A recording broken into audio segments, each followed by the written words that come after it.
Bonjour, c'est l'hiver, les températures sont froides et pourtant rien ne vous arrête car vous avez décidé de pratiquer votre sport en extérieur.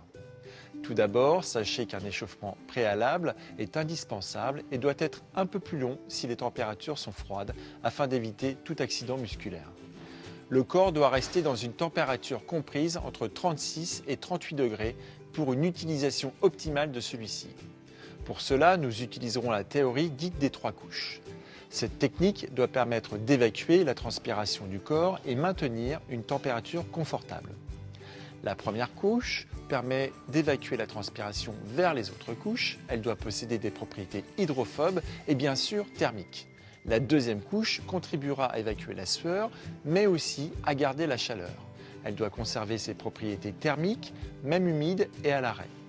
Enfin, la troisième couche est une couche de protection contre les éléments extérieurs comme la pluie, le vent, la neige. Elle est très importante et sans doute la plus onéreuse.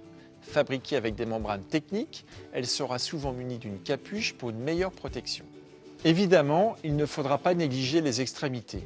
Utilisez des gants et des bonnets. En effet, n'oublions pas qu'environ 25% de notre chaleur corporelle s'échappe par la tête, donc sa protection est indispensable. Pour les mains, de simples gants de soie peuvent suffire pour une activité comme le running. Pour des sports plus statiques, il sera judicieux de rajouter une seconde paire de gants plus épaisse aux gants de soie. Enfin, n'oubliez pas la protection des jambes en optant pour un éventuel surpantalon permettant de vous réchauffer avant de l'ôter et d'entamer votre séance de sport. Il aura une fonction thermique mais aussi de coupe-vent et imperméable selon les modèles. Si vous faites vos entraînements la nuit, il est important pour votre sécurité d'être vu et de bien voir. Pour cela, de nombreux vêtements et chaussures sont munis de bandes réfléchissantes. Il est même possible d'ajouter des brassards réfléchissants pour être encore mieux vu. Pour éclairer vos déplacements, la lampe frontale est la solution idéale. Elle vous laissera les mains libres lors de vos activités.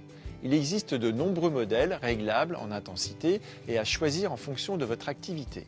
Je vous souhaite un bon entraînement et à très bientôt.